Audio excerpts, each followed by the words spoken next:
ಬೆಂಗಳೂರಿನ ವಿಜಯ ಬ್ಯಾಂಕ್ ನೌಕರರ ಗೃಹ ನಿರ್ಮಾಣ ಸಹಕಾರ ಸಂಘದ ನಿರ್ದೇಶಕರ ಮಂಡಳಿಯಲ್ಲಿ ನಡೆದಿರುವ ಅಕ್ರಮದ ವಿಚಾರ ವಿಧಾನಸಭೆಯಲ್ಲಿ ಪ್ರತಿಧ್ವನಿಸಿತು. ಸಂಘದ ಅಕ್ರಮಗಳ ಕುರಿತು ಗಮನ ಸೆಳೆಯುವ ಸೂಚನೆಯಲ್ಲಿ ಶಾಸಕ ಸತೀಶ್ ರೆಡ್ಡಿ ಪ್ರಸ್ತಾಪ ಮಾಡಿದರು. ಸೂಕ್ತ ತನಿಖೆಗೆ ಒತ್ತಾಯಿಸಿದರು. ವಿಜಯ ಬ್ಯಾಂಕ್ ಲೇಔಟ್ ಗೃಹ ನಿರ್ಮಾಣ ಸಂಘದಲ್ಲಿ ಸುಮಾರು 3,000 ಸದಸ್ಯರಿದ್ದಾರೆ. 2005-6ರಲ್ಲಿ 1,700 ಜನ ಸೈಟ್ ಬೇಕು ಅಂತ ಅರ್ಜಿ ಹಾಕಿದ್ದಾರೆ.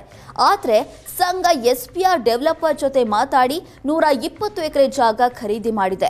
2005ರಿಂದ 2015ರವರೆಗೆ ಅವರಿಗೆ ಹಣವನ್ನು ವಾಪಸ್ ಕೊಡಲ್ಲ, ಜಾಗನೂ ಕೊಟ್ಟಿಲ್ಲ ಅಂತ ಆರೋಪಿಸಿದ್ರು. ಜನರಿಗೆ ಹಣ ವಾಪಸ್ ಕೊಡಿಸಬೇಕು ಅಂತ ಸರ್ಕಾರವನ್ನ ಸತೀಶ್ ರೆಡ್ಡಿ ಒತ್ತಾಯಿಸಿದ್ರು.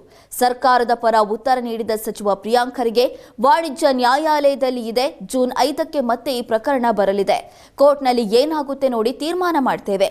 ಈ ದಾಖಲೆಗಳನ್ನು ಖುದ್ದಾಗಿ ನಾನು ಮುಖ್ಯಮಂತ್ರಿಗಳ ಗಮನಕ್ಕೆ ತರ್ತೀನಿ ಅಂತ ಸಚಿವ ಪ್ರಿಯಾಂಕ್ ಖರ್ಗೆ ಭರವಸೆ ನೀಡಿದರು. ವಿಜಯ ಬ್ಯಾಂಕ್ ನೌಕರರ ಗೃಹ ನಿರ್ಮಾಣ ಸಂಘ ರಿಜಿಸ್ಟರ್ ಆಗಿರುವಂಥದ್ದು ನನ್ನ ಕ್ಷೇತ್ರದಲ್ಲಿ ಸುಮಾರು 3,000ಕ್ಕಿಂತ ಹೆಚ್ಚು ಜನ ಅಲ್ಲಿ ವಾಸ ಇದ್ದಾರೆ. ಅವರೆಲ್ಲ ಕೂಡ ಇದರಲ್ಲಿ ಮೆಂಬರ್ಸ್ ಆಗಿದ್ದಾರೆ. ಅಧ್ಯಕ್ಷರೇ, ಅವರು 2005-6ರಲ್ಲಿ 1,700 ಜನ ಸೈಟ್ ಬೇಕು ಅಂತ ಒಂದು ಅರ್ಜಿಯನ್ನು ಹಾಕ್ಕೋತಾರೆ. ಆಗ ಅಲ್ಲಿನ ಸಂಘ SPR ಅನ್ನೋ ಒಂದು ಡೆವಲಪರ್ ಒಟ್ಟಿಗೆ ಮಾತಾಡಿ 120 ಎಕರೆ ಜಾಗವನ್ನು ಕೊಂಡ್ಕೋತಾರೆ. ಅಧ್ಯಕ್ಷರೇ, ಅದು 2005-6ರಿಂದ 2015ವರೆಗೂ ಕೂಡ ಜಾಗನೂ ಕೊಡಲ್ಲ.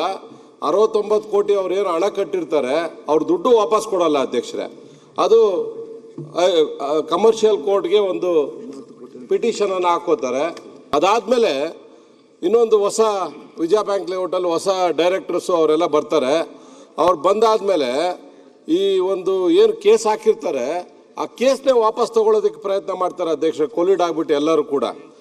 ಆಗ ಮತ್ತೊಮ್ಮೆ ಅವರು ಯಾರು ವಿಜಯ ಬ್ಯಾಂಕ್ ಲೇಔಟ್ ಮೆಂಬರ್ಸ್ ಇದ್ದಾರೆ ಅವರೆಲ್ಲರೂ ಮತ್ತೆ ಹೈಕೋರ್ಟ್ಗೆ ಪಿಟಿಷನ್ ಹಾಕ್ತಾರೆ. ಅಧ್ಯಕ್ಷರೇ, ಅದನ್ನು ರಿಜಿಸ್ಟ್ರಾರ್ ಕೋಆಪರೇಟಿವ್ ಸೊಸೈಟಿ ರಿಜಿಸ್ಟ್ರಾರ್ಗೆ ಒಂದು ಹೈಕೋರ್ಟು ಡೈರೆಕ್ಷನ್ ಮಾಡುತ್ತೆ.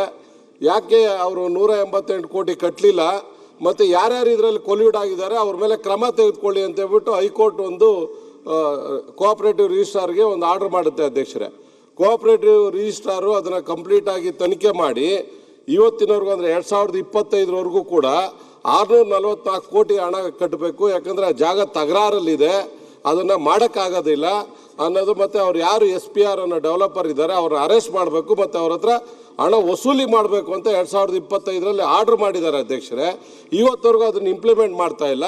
ಮತ್ತು ಕೋರ್ಟಿಂದ ವಾಪಸ್ ತಗೋಬೇಕು ಅಂತ ಕೇಸ್ನ ಅದೇನೋ ಬೇಲಿನೇ ಇತ್ತು, ಒಲಮೆ ಇತ್ತಲ್ಲ, ಆ ರೀತಿ ವಿಜಯ ಬ್ಯಾಂಕ್ ಲೇಔಟ್ ಎಂಪ್ಲಾಯೀಸ್ ಕೆಲವು ಡೈರೆಕ್ಟರ್ಗಳು ಇವರು ಡೆವಲಪರ್ ಜೊತೆ ಸೇರಿಕೊಂಡು ವಾಪಸ್ ತಗೊಳ್ಳೋ ಪ್ರಯತ್ನವೂ ಆಗ್ತಾ ಇದೆ.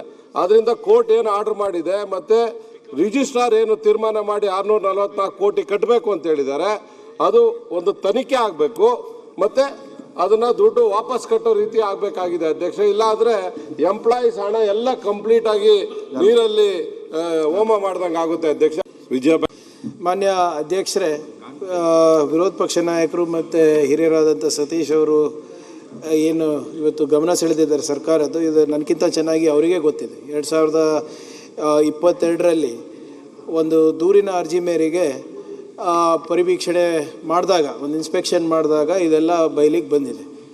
ಕಳೆದ 2-3 ವರ್ಷದಿಂದ ಇದು ನಡ್ಕೊಂಡು ಬಂದಿದೆ. ಅಧ್ಯಕ್ಷರೇ, ಇದರಲ್ಲಿ ರಾಜಿ ಸಂಧಾನನೂ ಕೂಡ ಆಡಳಿತ ಮಂಡಳಿ ಮತ್ತು ಡೆವಲಪರ್ ಮಧ್ಯದಲ್ಲಿ ಕೂಡ 2 ಸರಿಯಾಗಿದೆ, ಆರ್ಬಿಟ್ರೇಷನ್ ಆಗಿದೆ, MOU ಆಗಿದೆ. ಅದರ ತಕ್ಕಂಗೂ ಡೆವಲಪರ್ ನಡ್ಕೊಂಡಿಲ್ಲ. ಆಡಳಿತ ಮಂಡಳಿ ಸದಸ್ಯ ಈಗ ಅವ್ರು ಹೇಳ್ದಂಗೆ ದಿನಾಂಕ 7/4/2025 ನೋಟಿಸ್ ನೀಡಿದ ನಂತರ ಸಂಘವು ಆರ್ಬಿಟ್ರೇಷನ್ ಅವಾರ್ಡ್ನಲ್ಲಿ ಬಾಕಿ ಇರುವ ಮೊತ್ತ ಹಾಗೂ ಅನ್ವಯಿಸುವ ಬಡ್ಡಿ ಮೊತ್ತ 644 ಕೋಟಿ ರೂಪಾಯಿ ಅಭಿವೃದ್ಧಿದಾರರಿದೆ. ಅಂದರೆ ಡೆವಲಪರ್ಸ್ ವಸೂಲಾತಿಗಾಗಿ ವಾಣಿಜ್ಯ ನ್ಯಾಯಾಲಯ ಬೆಂಗಳೂರಿನಲ್ಲಿ ಇಲ್ಲಿ ಒಂದು EP ಇದೆ, ತಮಗೂ ಗೊತ್ತಿದೆ ಸರ್. ಅದು ಈ ಪ್ರಕರಣ ವಾಣಿಜ್ಯ ನ್ಯಾಯಾಲಯದಲ್ಲಿ ಇರೋದ್ರಿಂದ ಮತ್ತು ಅದು ಡೇಟು 5/6/2026 ಸರ್, ಜೂನ್ 5ಕ್ಕೆ ಬರ್ತಾ ಇದೆ.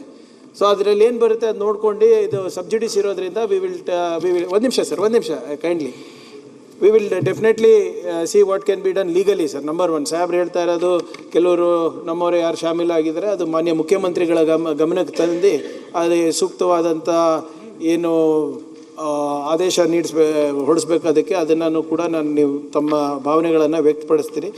ಮತ್ತು ಈಗಾಗಲೇ ಈ ದಾಖಲೆಗಳೆಲ್ಲ ಕೊಟ್ಟಿದ್ದೀರಿ, ಇದನ್ನು ಕೂಡ ಖುದ್ದಾಗಿ ನಾನು ಮಾನ್ಯ ಮುಖ್ಯಮಂತ್ರಿಗಳ ಗಮನಕ್ಕೆ ತಂದು ವಿರೋಧ ಪಕ್ಷದ ನಾಯಕರಿಗೆ ಅವರಿಗೆ ಮಾತಾಡಿಸಿ ಮುಂದಿನ ಏನು ಕ್ರಮ ವಹಿಸಬೇಕು, ನಮ್ಮ ಸರ್ಕಾರದಿಂದ ಏನಾಗಬೇಕು ಅದನ್ನು ನಾವು ಮಾಡ್ತೀವಿ ಅಧ್ಯಕ್ಷರೇ.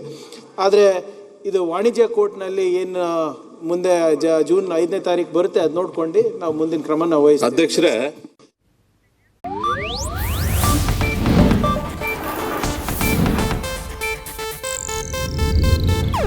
ಇದು ಏಷ್ಯಾನೆಟ್ ನ್ಯೂಸ್ ನೆಟ್ವರ್ಕ್ ಪ್ರಸ್ತುತಿ.